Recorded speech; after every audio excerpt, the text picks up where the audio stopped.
ان کی زندگی کا اصل ہدف لا الہ الا اللہ ہے۔ ہم اپنی زندگیوں میں دیکھیں عزیزان محترم، ہم خدا تک کتنے قریب ہیں۔ ہم مسلمان ہیں، اللہ کو مانتے ہیں، اللہ ایک ہے، ظاہر ہے، وہ بھی اس سے انکار کوئی، لیکن یہ ایک خدا میری زندگی میں کہاں ہے؟ میں اس خدا کے کتنے قریب ہوں؟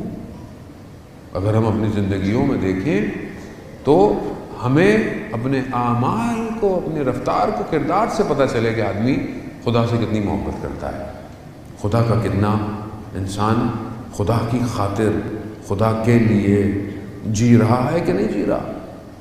اب کیسے آپ کمپیئر کریں؟ ہم اپنے آپ کو کیسے کوئی تو اسکینر ہو، مشین ہو کہ میں اپنی اور اپنے خدا کے معاملات کو چیک کروں۔ تو سب سے آسان نماز ہے۔ اگر اذان پر میں پریشان ہوتا ہوں کہ خالق کی آواز اور خالق مجھے بلا رہا ہے، تو جتنی تڑپ آپ کو نماز کے وقت پہ ہوتی ہے اتنے آپ خدا کے قریب ہیں۔ اب نہ میں آپ کو ڈیفائن کر سکتا ہوں، نہ آپ مجھے ڈیفائن کر سکتے ہیں، ہم کسی کے بارے میں کچھ کہہ ہی نہیں سکتے، بس آپ کی تڑپ کتنی ہے۔ کیونکہ بھئی اس سے آسان عبادت کوئی نہیں ہے، اس سے زیادہ وافر عبادت کوئی نہیں ہے۔ خوب حج، وہی آیت استطاعت نہیں ہے، انسان حج نہیں کر سکتا۔ روزے ہو سکتا ہے مریض ہو سکتا ہے مشکل ہو، کہیں ہو، لیکن چلیں وہ بھی سال میں ایک دفعہ ہے، لیکن یہ تو روز ہے، 5 وقت میں ہے۔ اب آپ کی بے چینی آپ کو بتائے گی، اور یہ بے چینی کا آپ اس وقت احساس کریں کہ جب آپ کسی اور شہر جائیں، کسی اور ملک جائیں، اور وہاں آپ پہنچیں تو آپ سوال اپنے میزبان سے یا جہاں پہ ہوں کیا پوچھیں گے؟ کہ رات کو سونے لگا ہوں، کیا پوچھیں گے؟ فجر کی اذان کتنے بجے ہے؟ پوچھیں گے نہیں پوچھیں گے؟ اگر یہ بے چینی ہے تو اس کا مطلب کیا ہے؟ آپ تڑپتے ہیں کہ میں وقت سے پہلے اپنے محبوب کی بارگاہ میں پہنچوں۔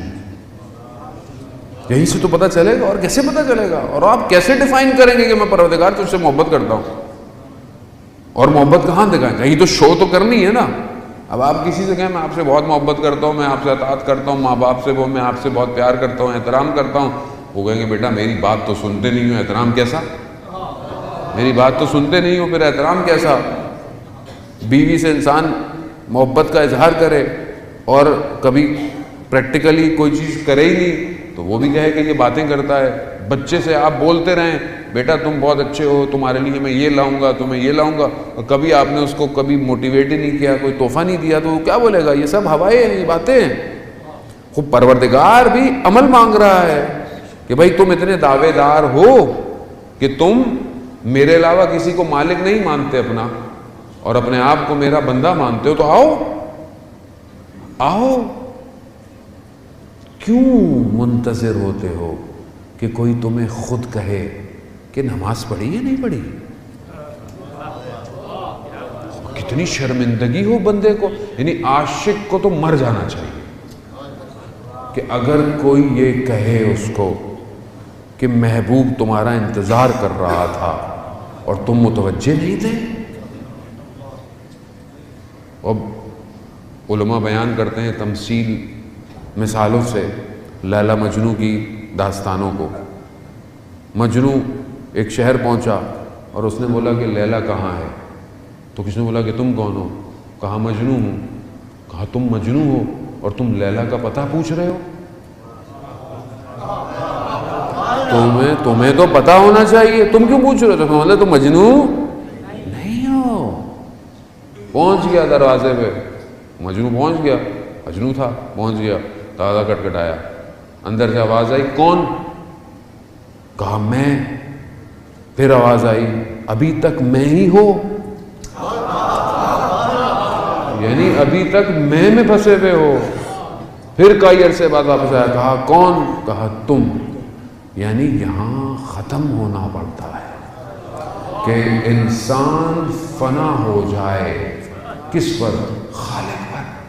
اصلا اپنے وجود کو دیکھے ہی نہیں، صرف جلوہ الہی نظر آئے، آیات الہی نظر آئے، اسے ذکر سنائی دے.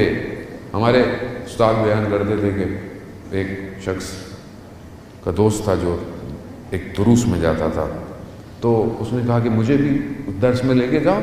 اس نے کہا وہ درس تمہیں سمجھ میں نہیں آئے گا. کہا نہیں، ایسی کیسی بات ہے، مجھے کیوں نہیں سمجھ میں آئے گا، میں بھی جاؤں گا.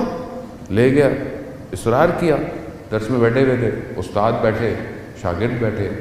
5 منٹ، 10 منٹ، 15 منٹ خاموشی، کوئی گفتگو نہیں، کوئی کلام نہیں. آدھا گھنٹہ گزرا، کہا درس ختم ہو گیا. اب یہ باہر نکلا، بولا یار یہ کون سا درس ہے، نہ کچھ کہا گیا نہ کچھ بتایا گیا.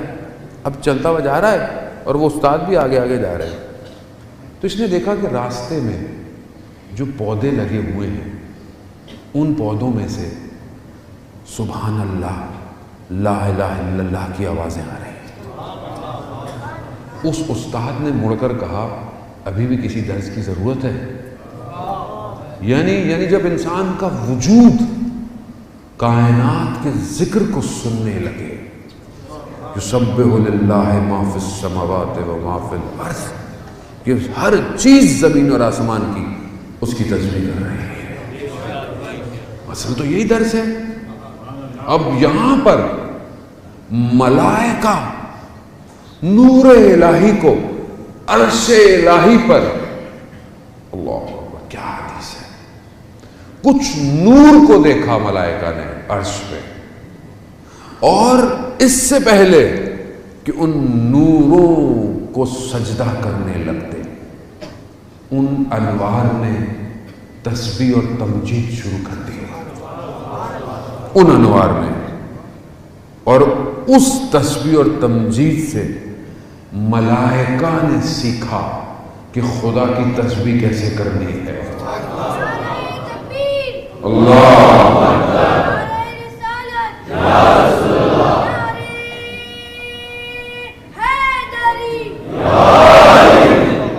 یعنی ان انوار نے ملائکہ کو سکھایا کہ تسبیح کیسے کرنی ہے، ذکر کیسے کرنا ہے.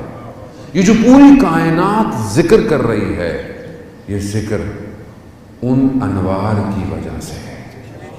سب سے پہلے انہوں نے تسبیح پڑھی ہے، تبھی پوری کائنات تسبیح پڑھ رہی ہے.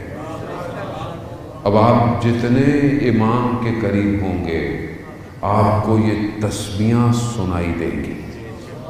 وہ بلند کریں اپنے آپ کو. اب انسان اگر اپنی زندگی میں ان اذکاروں کو نہ سن پائے تو پھر اس نے کیا سنا؟